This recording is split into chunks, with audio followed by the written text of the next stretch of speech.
नमस्कार। मैं doctor Ramanivas Sharma Raman. Science और टेक्नोलॉजी के कॉम्पिटिटिव सेशन में बच्चों बहुत बहुत आपका स्वागत है। अब ये सेशन हमारा सिस्टमेटिक सेशन के रूप में अब आपके सामने होगा। पहला जो हमने कॉम्पिटिटिव एग्जाम का बायोलॉजी का सेशन लिया है वो माइक्रोबायोलॉजी से है। बहुत सारे सवाल कॉम्पिटिटिव एग्जाम में पूछे जाते हैं। आज के सेशन में हम 20 सवाल को सेलेक्ट किया है। ये 20 सवाल नीट से हैं, स्टाफ नर्स से हैं, पीएससी से हैं, यूपीएससी से हैं। साथ में माइक्रोबायोलॉजी की थ्योरेटिकल डिस्कशन क्या है ये जरूर महत्वपूर्ण है। 20 सवाल पूछेंगे आपसे और 20 सवालों का डिस्कशन आपको अंत में देंगे।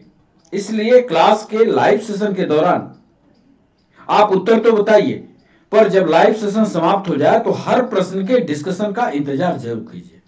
उससे आपकी थ्योरी मजबूत होती है। माइक्रोबायोलॉजी से बहुत सारे सवाल, बड़ा इंपॉर्टेंट चैप्टर है ये बायोलॉजी का। कॉम्पिटिटिव एग्जाम में बहुत सारे सवाल माइक्रोबायोलॉजी से पूछे जाते हैं। आज उसी की बारी है और इस माइक्रोबायोलॉजी के सेशन को हम 3 चरणों में पूरा करेंगे। आज सेशन नंबर 1 होगा, फिर सेशन नंबर 2 होगा, फिर सेशन नंबर 3 होगा और सारी की सारी माइक्रोबायोलॉजी इन 3 सेशन में थ्योरेटिकल डिस्कशन के साथ हम पूरा करने की कोशिश करेंगे।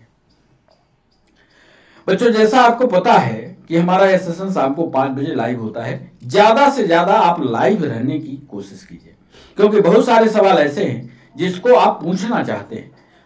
रिकॉर्डेड सेशन देखने में वो समस्या आपकी सॉल्व नहीं होगी। इसलिए लाइव सेशन के दौरान कमेंट सेक्शन का उपयोग कीजिए और सीधा सवाल हमसे पूछिए। आगे आने वाली जो परीक्षा है जो बिल्कुल नजदीक है, उसमें स्टाफ नर्स का, एसआई का, उसको ध्यान में रखते हुए कुछ सवालों का सिलेक्शन हमने किया है। जो हमारा कोर्स है बच्चों एनसीईआरटी बेस्ड है। एनसीईआरटी को जब हम बेस बताते हैं, इसका मतलब यह हुआ कि नीट की एक कंप्लीट स्टडी माइक्रोबायोलॉजी की हम करवाना चाहते हैं। इसलिए बच्चों, आप हमारे साथ इन सवालों के साथ जुड़िएगा जरूर और माइक्रोबायोलॉजी को पढ़ करके सेशन को अटेंड कीजिए। सेशन की शुरुआत करें उसके पहले आपको बताते चलें कि चैनल को सब्सक्राइब करना, चैनल को शेयर करना और चैनल को लाइक करना मत भूलिएगा। और क्लास पढ़ने के बाद कमेंट सेक्शन का जरूर उपयोग कीजिए और लिखिए उसमें क्लास आपको कैसी लगी और कैसा आप सुधार चाहते हैं। तो एमसीक्यू बेस्ड माइक्रोबायोलॉजी अब आपके सामने। सेशन की शुरुआत करते हैं और पहला सवाल आपको देते हैं। कई सारी माइक्रोबायोलॉजी के बारे में आपने थ्योरी पढ़ी, उसी से जुड़ा एक सवाल हम पूछने जा रहे हैं। पहला सवाल आपके स्क्रीन पर ये रहा। बीमारी के जन्म सिद्धांत, नीट का ये सवाल है।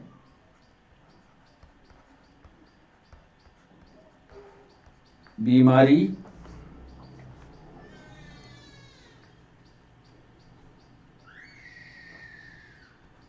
के जन्म सिद्धांत,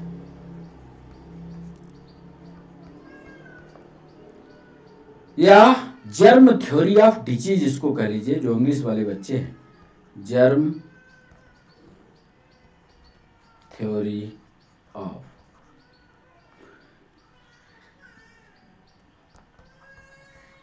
diseases. Germ theory of diseases को किस वैज्ञानिक ने दिया? सीधा सवाल है, को किस वैज्ञानिक ने प्रतिपादित किया? ए ऑप्शन दे रहे हैं, क्या वो रॉबर्ट कोच है? बी ऑप्शन दे रहे हैं, क्या वो लिस्टर हैं?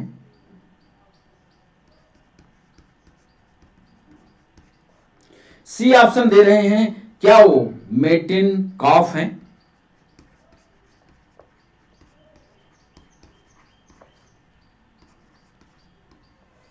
और डी ऑप्शन दे रहे हैं, क्या वो लुईस पास्चर हैं?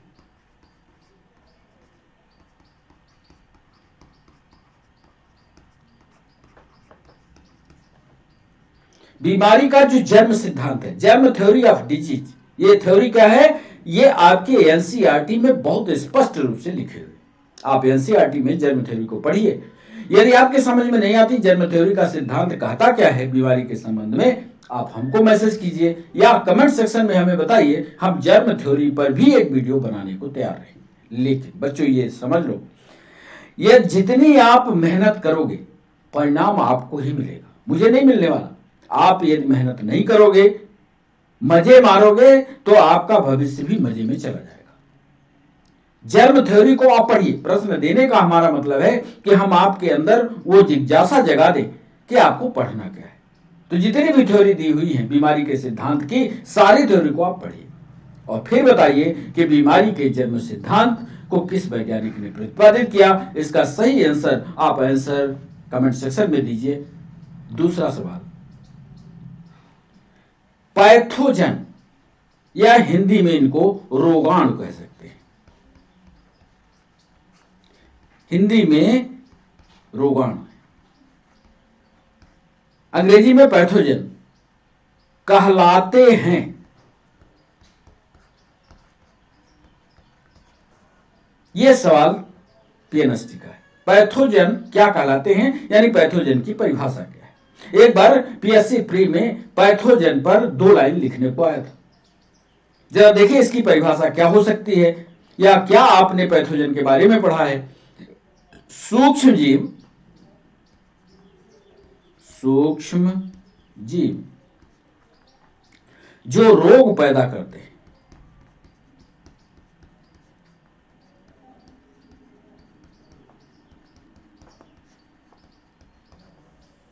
बी ऑप्शन दे रहे हैं, सूक्ष्म जीव, यहां पर सूक्ष्म जीव लिखने का मतलब है माइक्रो ऑर्गेनिज्म से। सूक्ष्म जीव जो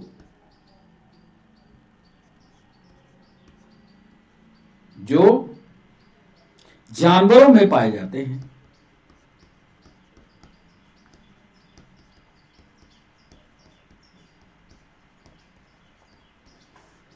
सी ऑप्शन दे रहे हैं, जीवाणु, जीवाणु जो लाभदायक होते हैं।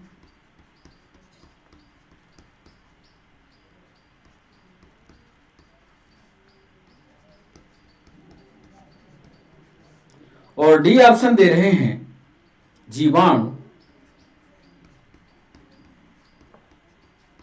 जो पौधों में पाए जाते हैं।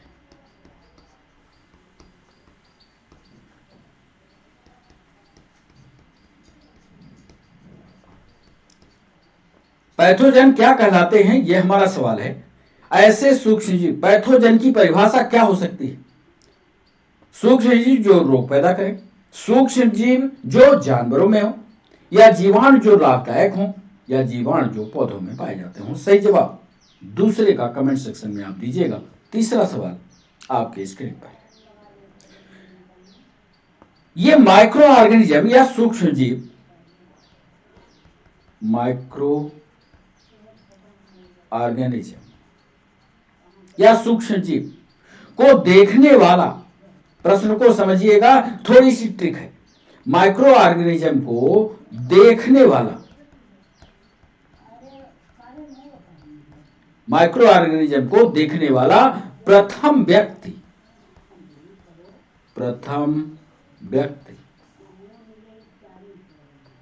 था। माइक्रो ऑर्गेनिज्म को देखने वाला प्रथम व्यक्ति कौन था, यह हमारा सवाल है। तीसरा ए ऑप्शन दे रहे हैं, क्या वो रॉबर्ट ब्राउन थे? रॉबर्ट ब्राउन थे। बी ऑप्शन दे रहे हैं, क्या वो एलेक्जेंडर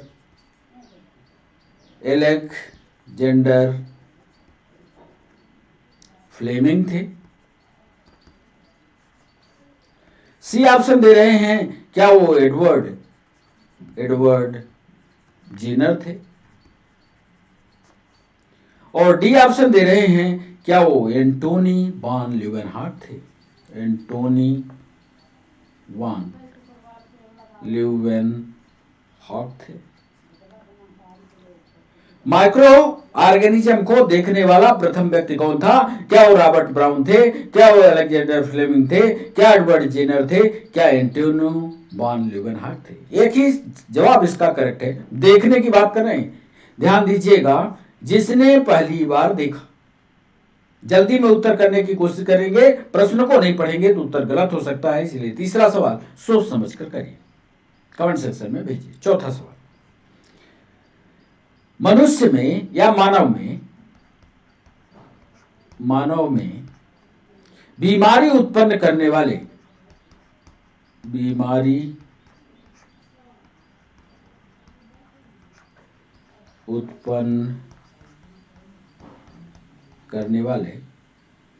रोगाणु के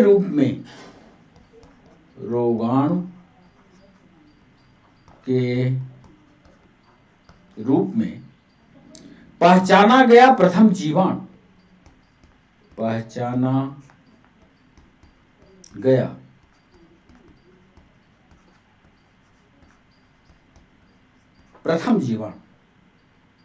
था। पहला जीवाणु कौन था जो रोग उत्पन्न कर रहा था मनुष्य में, यह आपको बताना है। क्या वो माइक्रोबैक्टीरियम ट्यूबरकुलोसिस था? माइक्रोबैक्टीरियम ट्यूबरकुलोसिस था। बी ऑप्शन दे रहे हैं, क्या माइक्रोबैक्टीरियम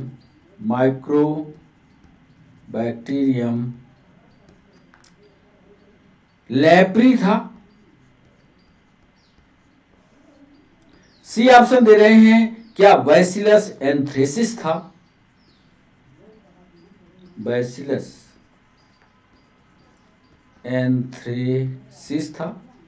क्या वो बैसिलस एंथ्रेसिस था? और डी ऑप्शन दे रहे हैं, क्या वो विब्रियो कॉलेरी था? पहली मानव में बीमारी उत्पन्न करने वाले रोगाणु के रूप में पहचाना गया प्रथम जीवाणु किसको खोजा गया? कैसा तो नहीं कि विब्रियो कॉलेरी था, ऐसा तो नहीं कि बैसिलस एंथ्रेसिस था, ऐसा तो नहीं कि माइक्रोबैक्टीरियम लैम्प्री था, ऐसा तो नहीं कि माइक्रोबैक्टीरियम ट्यूबरकुलोसिस था। चौथा सवाल कमेंट सेक्शन में आप जवाब दीजिए। पांचवा सवाल, स्ट्रेप्टोमाइसिन, इसको तो आप जानते हैं, स्ट्रेप्टोमाइसिन नामक ये है क्या? एंटीबायोटिक है। स्ट्रेप्टोमाइसिन नामक एंटीबायोटिक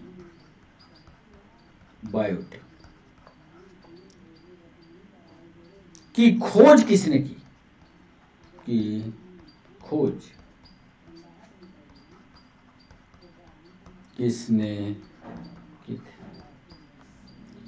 ए ऑप्शन दे रहे हैं, क्या वो लुईस पाश्चर थे?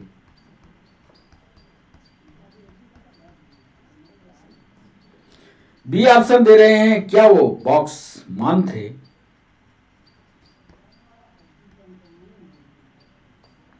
सी ऑप्शन दे रहे हैं, क्या वो बैसिलस एंथ्रेसिस थे?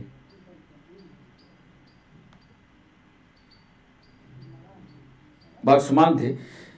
क्या वो लिस्टर थे? और डी ऑप्शन दे रहे हैं, क्या वो अलेक्जेंडर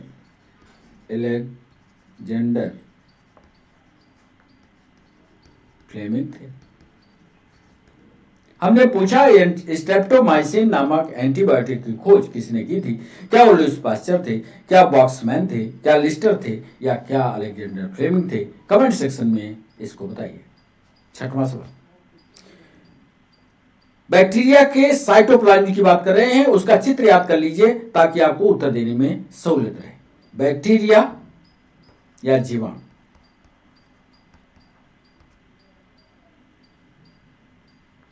के कोशिका द्रव्य में के साइटोप्लाज्म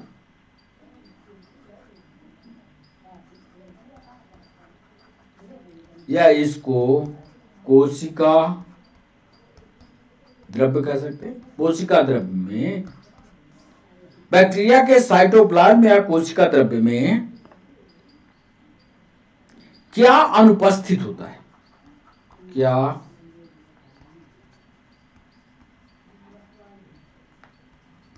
ऑप्शन? ए ऑप्शन दे रहे हैं, क्या वो राइबोसोम है?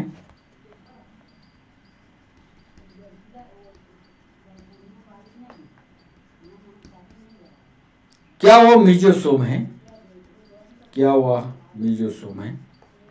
सी ऑप्शन दे रहे हैं कोआ, क्या वह बैकोल है, रितिका जिसको कहते हैं। और डी ऑप्शन दे रहे हैं, क्या वो माइटोकॉन्ड्रिया है। बैक्टीरिया के साइटोप्लाज्म में क्या एब्सेंट होता है? राइबोसोम है, मीजोसोम है, बैकोल है या माइटोकॉन्ड्रिया है? यह हमारा 6वां सवाल था। इसका सही जवाब आप कमेंट सेक्शन में भेजिएगा। 7वां सवाल यह रहा। बैक्टीरिया में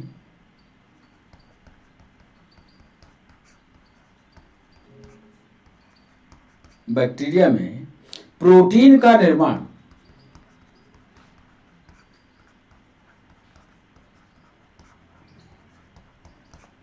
निर्माण कहां होता है? अब यदि इसकी आपने संरचनात्मक विशेषता बैक्टीरिया की पढ़ी होगी तभी जवाब बनेगा। प्रोटीन का निर्माता कौन?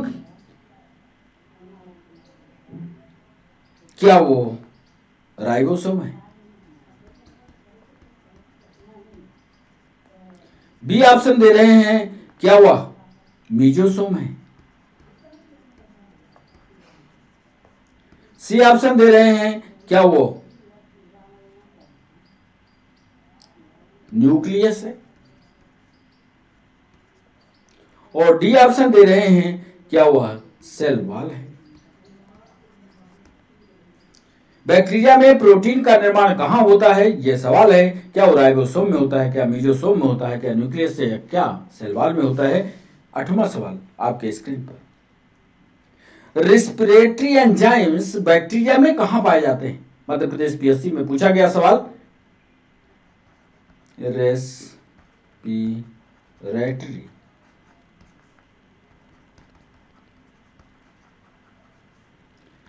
या इसको श्वसन बीकर कहते हैं। रिस्पिरेटरी एंजाइम कहां पर होते हैं? कहां पर होते हैं? ये ऑप्शन दे रहे हैं, क्या न्यूक्लियस में होते हैं? बी ऑप्शन दे रहे हैं को, क्या वो मीजोसोम्स में होते हैं? सी ऑप्शन दे रहे हैं, क्या वो सेल वॉल में होते हैं, कोशिका भित्ति में होते हैं? और डी ऑप्शन दे रहे हैं, क्या वो राइबोसोम में है? रिस्पिरेटरी एंजाइम या श्वसन बीकर कहां पर होते हैं? क्या वो न्यूक्लियस है, क्या वो मीजोसोम है, क्या वो सेल वॉल है, क्या वो राइबोसोम है? ये हमारा 8वां सवाल। कमेंट सेक्शन में आप हमें बताइएगा आपसे ये सवाल बना कि नहीं। 9वां सवाल आपके स्क्रीन पर ये रहा। स्लाइम लेयर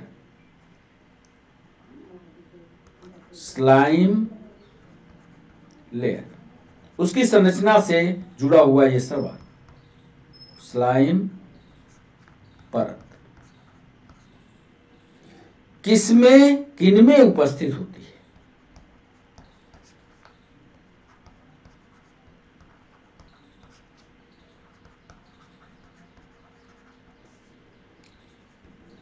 ये ऑप्शन दे रहे हैं, स्लाइम क्या वो जीवाणुओं में होती है, यानी बैक्टीरिया में होती है? क्या वो वायरस में होती है? क्या वो एक तरह की फफूंद है? क्या स्लाइम परत किसमें? क्या स्लाइम परत बैक्टीरिया में है? क्या स्लाइम परत वायरस में है? क्या स्लाइम परत फंजाई में है? और डी ऑप्शन दिए देते हैं, ऑल एबव। अब आप सोचकर बताइए कि जो स्लाइम लेयर है वो किस किस में उपस्थित होती है। जरा चित्र की ओर जाइएगा, वायरस का भी देखिएगा, बैक्टीरिया का भी देखिएगा और फंगस का भी देखिएगा। आपको लगेगा कि सही जवाब कौन सा है। बच्चों 10वां सवाल आपके स्क्रीन पर। जिन जीवाणुओं के ऑक्सीजन की आवश्यकता जिन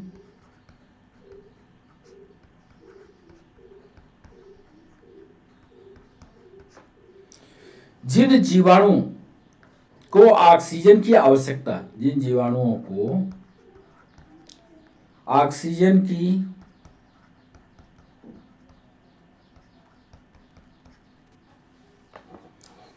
जिन जीवाणुओं को ऑक्सीजन की आवश्यकता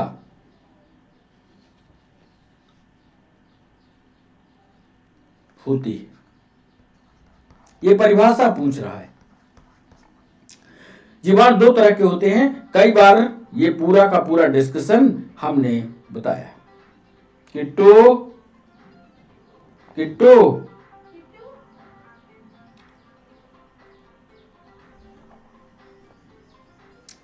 10वां सवाल जो है हमारा, वो जिन जीवाणुओं को ऑक्सीजन की आवश्यकता होती है उन्हें क्या कहते हैं।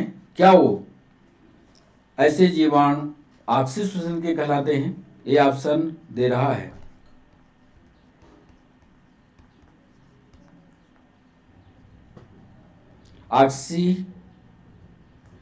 क्या वो जीवाणु अनाक्सी, इसको एरोबिक कहते हैं अंग्रेजी में, और इसको एनाएरोबिक कहते हैं। सी ऑप्शन दे रहा है, क्या माइक्रो एरोफिलिक है? माइक्रो एरोफिलिक है। अब ये इन सब की टर्मिनोलॉजी और सबको आपको समझना होगा, तब इसका उत्तर बनेगा। माइक्रो एरोफिलिक है या डी ऑप्शन दे रहे हैं न, इसमें से कोई भी नहीं। जिन जीवाणुओं को ऑक्सीजन की आवश्यकता होती है, क्या वो एरोबिक बैक्टीरिया कहलाते हैं, क्या वो एनारोबिक बैक्टीरिया कहलाते हैं, क्या वो माइक्रो एरोफिलिक बैक्टीरिया कहलाते हैं या न। 11वां सवाल, वह जीवाणु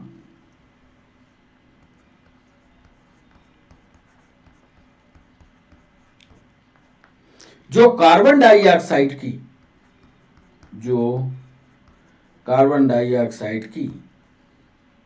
अधिकता में पनपते हैं।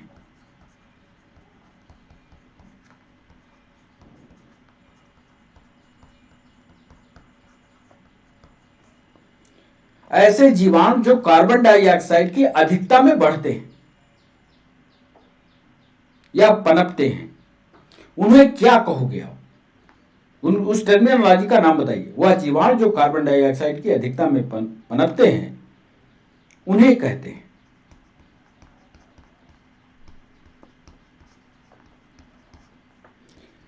ये ऑप्शन दे रहे हैं माइक्रो एरोफिलिक है, स्पेलिंग देखिएगा, माइक्रो एरोफिलिक है। बी ऑप्शन दे रहे हैं, क्या वो कैपिनोफिलिक है? कैपिनोफिलिक है। सी ऑप्शन दे रहे हैं, क्या वह ऑक्सी बैक्टीरिया कहलाते हैं? और डी या इसी को एरोबिक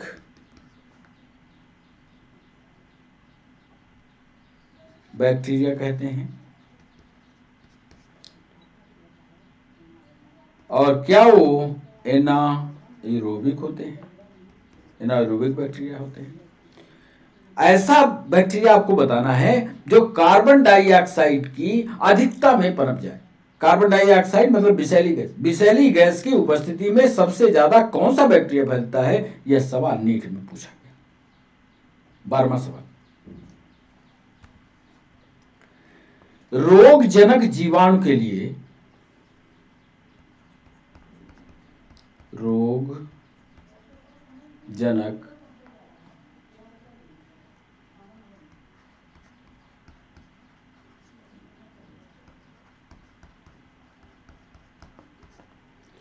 रोगजनक जीवाणु के लिए सबसे उपयुक्त तापमान।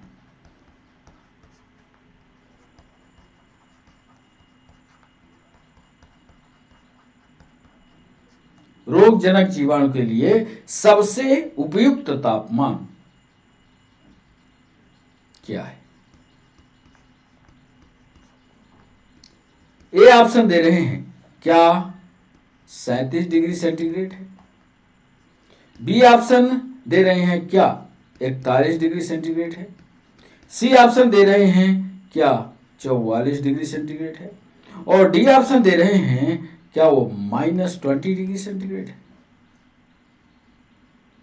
जो पैथोजन है, रोगजनक का मतलब जो पैथोजन है, ऐसे बैक्टीरिया जो पैथोजन है, सबसे उपयुक्त तापमान क्या होगा? क्या वो 37 डिग्री पर पनपते हैं? क्या वो 41 डिग्री पर पनपते हैं? क्या 44 पर? क्या -20 पर? 13वां सवाल, ऐसे जीवाणु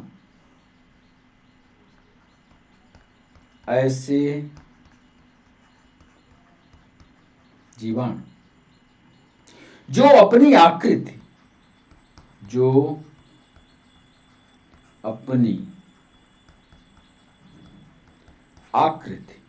बदलते रहते हैं,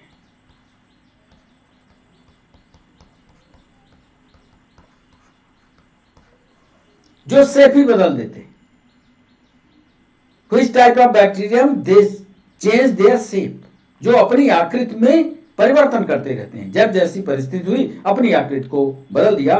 क्या उनका नाम है? क्या वो मोनोट्राइकस कहलाते हैं? मोनोट्राइकस है। बी ऑप्शन दे रहे हैं, क्या वो एट्राइकस है? सी ऑप्शन दे रहे हैं, क्या वो लोफोट्राइकस है?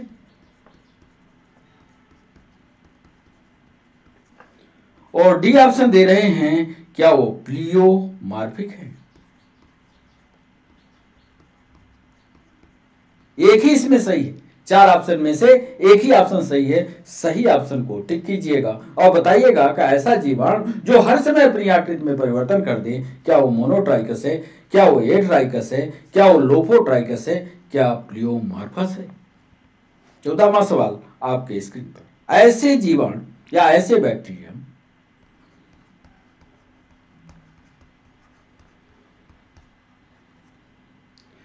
जिनके प्रत्येक सिरे पर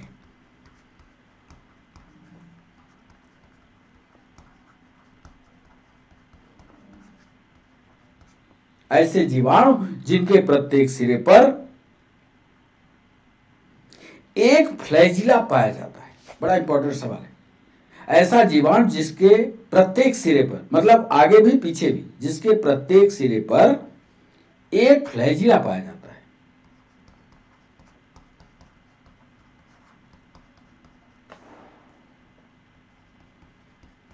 बच्चों, आज एनसीईआरटी की बुक को माइक्रो ऑर्गेनिज्म वाले चैप्टर को पढ़िएगा जरूर। बहुत सारे इंपॉर्टेंट सवाल कॉम्पिटिटिव एग्जाम में पूछे गए। यदि आप पूरी थ्योरी उसकी कंप्लीट कर लोगे तो ये सारे उत्तर आपके लिए सरल हो जाएंगे। ऐसे जीवाणु जिनके प्रत्येक सिरे पर एक फ्लैजिला पाया जाता है कहलाते हैं।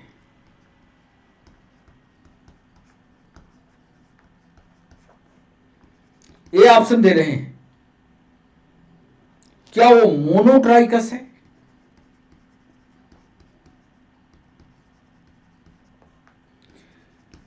बी ऑप्शन दे रहे हैं, क्या हुआ एम्फीट्राइकस है?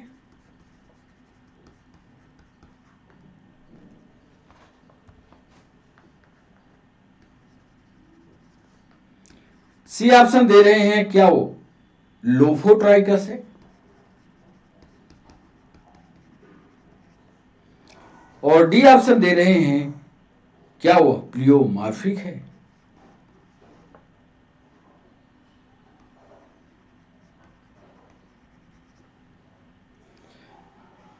मान लीजिए ये बैक्टीरिया है, इधर भी और इधर दोनों साइड में फ्लैजिला हो। जरा संरचना में एनसीईआरटी की बुक में पढ़िएगा, उसकी संरचना बनी हुई है, दोनों तरफ फ्लैजिला लगे हुए हैं। ऐसे जीव, ऐसे बैक्टीरिया जिसके दोनों तरफ फ्लैजिला होते हैं, वो क्या कहलाते हैं? सही जवाब कमेंट सेक्शन में बताइए। 15वां सवाल अब आपके सामने। स्फेरिकल बैक्टीरिया, स्फेरिकल मतलब गोलाकार,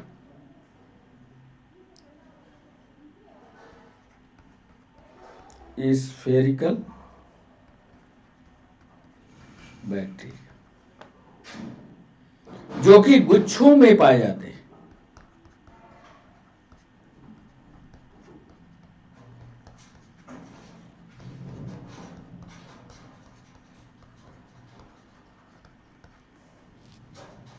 गोलाकार बैक्टीरिया जब गुच्छे में इकट्ठे हो जाते हैं, सारी थ्योरी आप एनसीईआरटी से पढ़ लीजिएगा।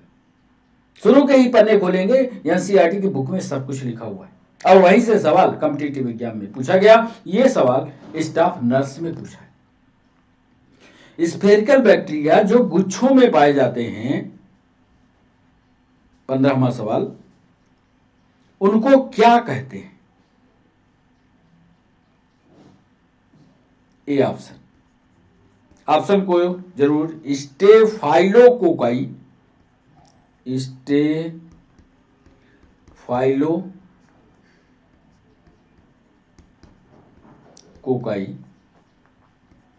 बी ऑप्शन दे रहे हैं स्ट्रेप्टोकोकाई।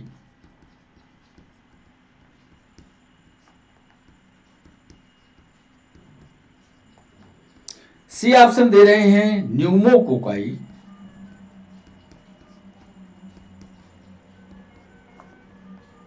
और डी ऑप्शन दे रहे हैं कोकोबैसिलाई।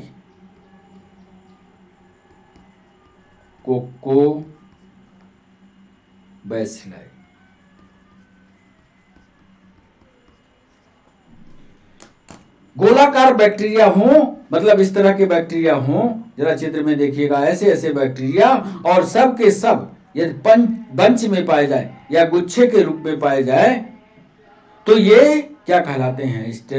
स्टेफाइलोकोकाई है, स्ट्रेप्टोकोकाई है, न्यूमोकोकाई है या कोकोबैसिलाई है? सही जवाब कमेंट सेक्शन में दीजिएगा। 16वां सवाल, ऐसे जीवाणु या ऐसे बैक्टीरियम, ऐसे जीवाणु जो कि उच्च तापक्रम पर, जो कि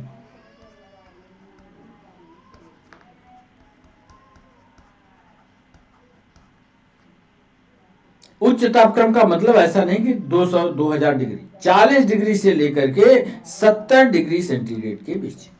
एमपीएसआई में पूछा है सवाल। ऐसे जीवाणु जो कि उच्च तापक्रम 40 से 70 डिग्री के बीच पर अधिक वृद्धि करते हैं, अधिक वृद्धि करते हैं। ऐसे जीवाणु जो कि 40 से 70 डिग्री सेंटीग्रेड पर अधिक वृद्धि करते हैं कहलाते हैं, ए ऑप्शन दे रहे हैं फ्लेविवायरस, मीजोफिलिक है, मीजोफिलिक है। बी ऑप्शन दे रहे हैं क्या वो थर्मोफिलिक है? सी ऑप्शन दे रहे हैं क्या वो हाइपर थर्मोफिलिक है? हाइपर थर्मोफिलिक है। साइक्रोफिलिक है क्या ये?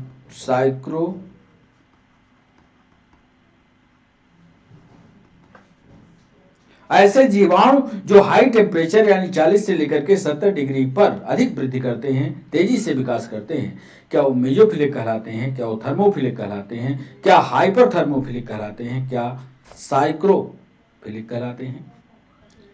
17वां सवाल आपके स्क्रीन पर ये रहा। HIV, इसके बारे में आप भेजें। HIV निम्न में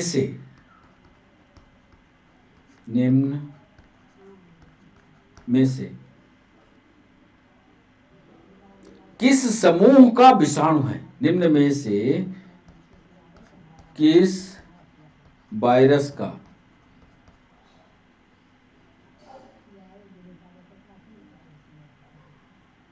किस वायरस का, किस समूह का, किस समूह का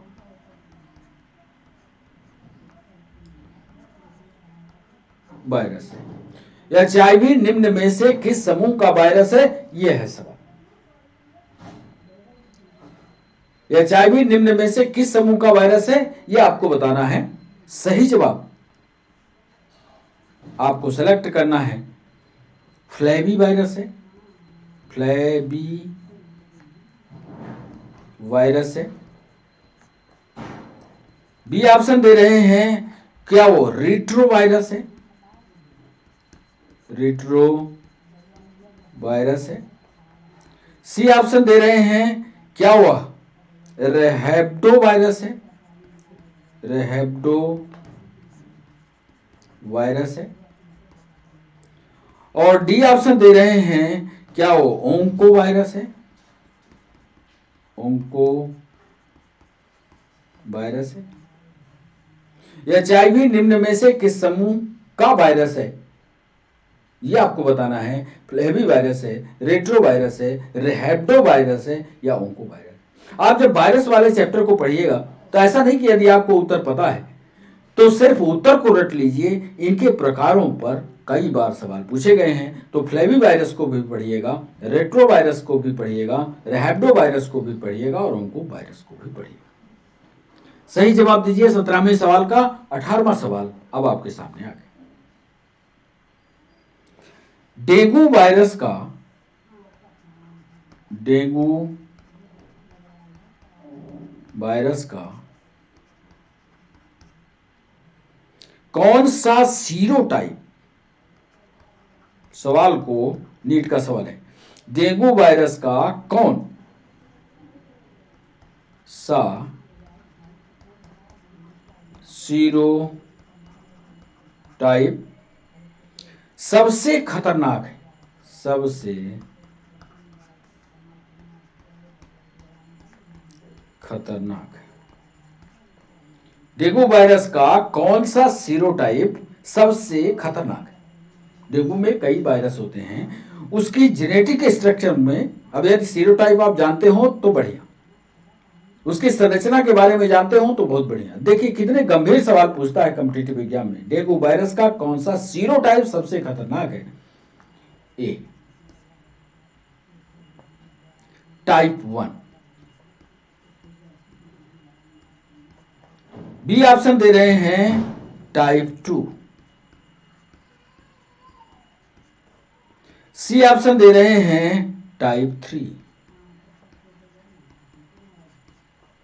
और डी ऑप्शन दे रहे हैं टाइप 4।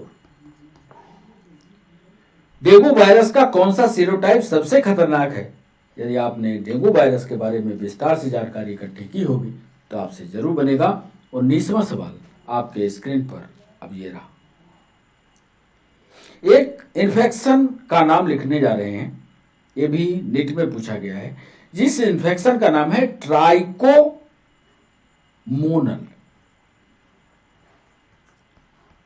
ट्राइकोमोनल। आप चाहोगे तो हिंदी में भी लिखोगे तो इसी को ट्राइकोमोनल ही लिखोगे। ट्राइकोमोनल संक्रमण का कारण, संक्रमण का कारण, ट्राइकोमोनल संक्रमण का कारण है। ये ऑप्शन दे रहे हैं, क्या प्रोटोजोआ है, क्या वह प्रोटोजोआ है। बी ऑप्शन दे रहे हैं, क्या वह फंजाई है, कवक है। इसको हिंदी वाले बच्चे कवक बोलना, क्या वो कवक है। क्या वो ईस्ट है और डी ऑप्शन दे रहे हैं, क्या वह जीवाणु है।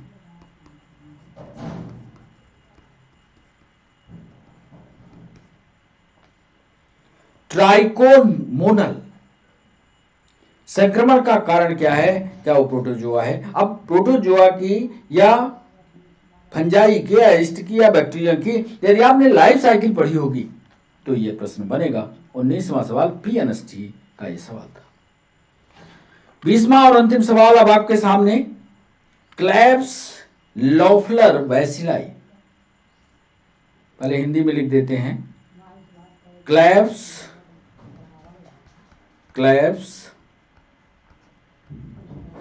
Loeffler bacilli, Loeffler bacilli, Klebs Loeffler bacilli किस जीवाणु का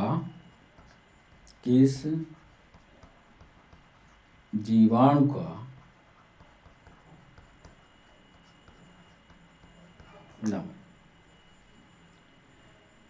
क्लेब्स लोफलर बैसिलाई किस बैक्टीरिया का नाम है? यूपीएससी में पूछा गया सवाल है, क्लेब्स लोफलर बैसिलाई। ऑप्शन को ध्यान से पढ़ोगे तो उत्तर निकलेगा। क्या वो ये क्लॉस्ट्रीडियम टिटेनाई है? क्लॉस्ट्रीडियम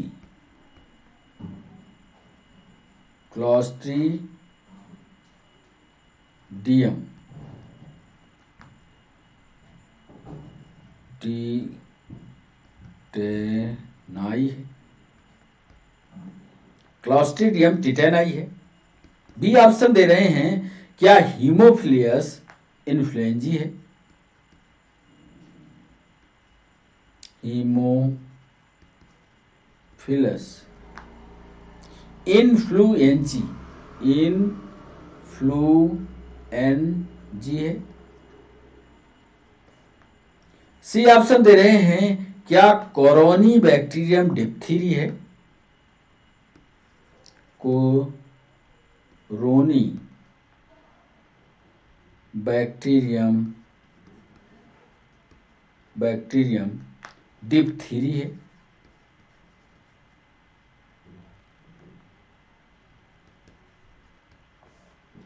और डी ऑप्शन दे रहे हैं, क्या यह लैक्टोबैसिलस है?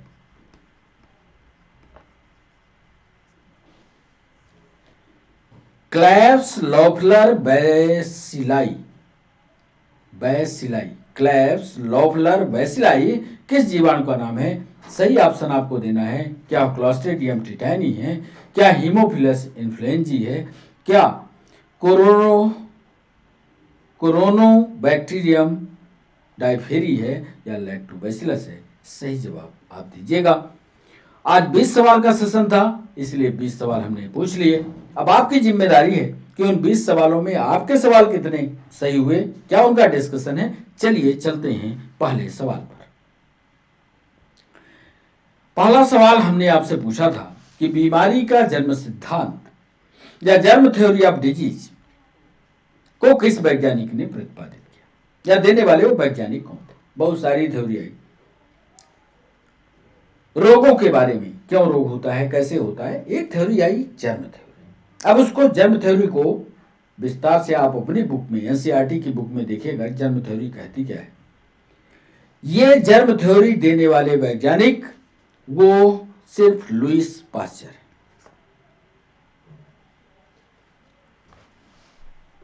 दूसरा सवाल था, पैथोजन क्या कहलाते हैं?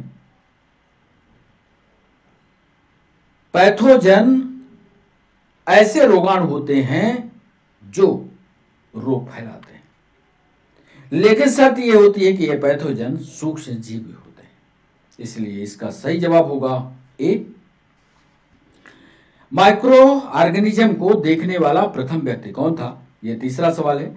सूक्ष्म जीवों को देखने वाला प्रथम व्यक्ति, इसको तो आपने रटा होगा, ये अलग हैं, ये अलग हैं, ये अलग हैं, एंटोनी वान ल्यूवेनहॉक हैं। ये तीसरा जवाब मिलेगा आपको। मानव में बीमारी उत्पन्न करने वाले रोगाणु के रूप में पहचाना गया प्रथम जीवाणु कौन था? तो प्रथम जीवाणु जो है वो बैसिलस एंथ्रेसिस था। पढ़ लीजिएगा इसको, बड़ा इंपॉर्टेंट है, बैसिलस एंथ्रेसिस। स्ट्रेप्टोमाइसिन नामक एंटीबायोटिक की खोज किसने की थी? तो ये खोजने वाले बॉक्समैन है। छठवां सवाल था बैक्टीरिया के साइटोप्लाज्म में क्या एब्सेंट होता है। तो इसमें बैक्टीरिया के साइटोप्लाज्म में सब होगा, राइबोसोम, मीजोसोम, वैक्यूल, लेकिन माइटोकॉन्ड्रिया अनुपस्थित होता है। अगला सवाल था बैक्टीरिया में प्रोटीन का निर्माण कहां होता है। सातवां सवाल, बैक्टीरिया में प्रोटीन, क्योंकि राइबोसोम पाया जाता है, राइबोसोम में होता है। आठवां सवाल, रेस्पिरेटरी एंजाइम या श्वसन विकर कहां पर स्थित होते हैं। आठवां सवाल हमने पूछा, इसका सही जवाब होगा मीजोसोम। नौवां सवाल, स्लाइम लेयर परत किन में उपस्थित होती है या स्लाइम परत किस में पाई जाती है।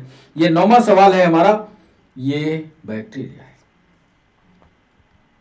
जिन जीवाणुओं में ऑक्सीजन की आवश्यकता होती है। 10वां सवाल, जिन जीवाणुओं में ऑक्सीजन की आवश्यकता होती है वो एरोबिक कहलाते हैं, जिसमें नहीं होती वो एनारोबिक कहलाते हैं। वह जीवाणु जो कार्बन डाइऑक्साइड की अधिकता में पनपते हैं, जिनको कार्बन डाइऑक्साइड मैक्सिमम चाहिए, सबसे ज्यादा चाहिए, वो कहलाते हैं कैपिनोफिलिक। याद कर लो, वो कहलाते हैं कैपिनोफिलिक। ये भी बड़ा इंपॉर्टेंट है। 12वां सवाल, रोगजनक जीवाणु के लिए सबसे उपयुक्त तापमान कौन सा है। सबसे उपयुक्त तापमान 37 डिग्री सेंटीग्रेड है। ऐसे जीवाणु जो अपनी आकृति बदलते रहते हैं। 13वां सवाल, वो प्लियोमार्फिक कहलाते हैं, PLEOMORPHI से प्लियोमार्फिक कहलाते हैं। 14वां सवाल, ऐसे जीवाणु जिनके प्रत्येक सिरे पर एक फ्लैजिला पाया जाता है, और ऐसे जीवाणु, ध्यान रखना बच्चों, मोनोट्राइकस, मोनो का मतलब एक होता है, एम्फी का मतलब होता है बोथ। आप यहां चाहो तो एम्फी माने बोथ लिख सकते हैं। ऐसी पूंछ या ऐसा फ्लैजिलम जो एंटीरियर पोस्टीरियर दोनों एंड में पाया जाए, इनको कहते हैं एम्फीट्राइकस। स्फेरिकल बैक्टीरिया जो कि गुच्छों में पाए जाते हैं। ग्रुप में पाए जाने वाले जो बैक्टीरिया होते हैं।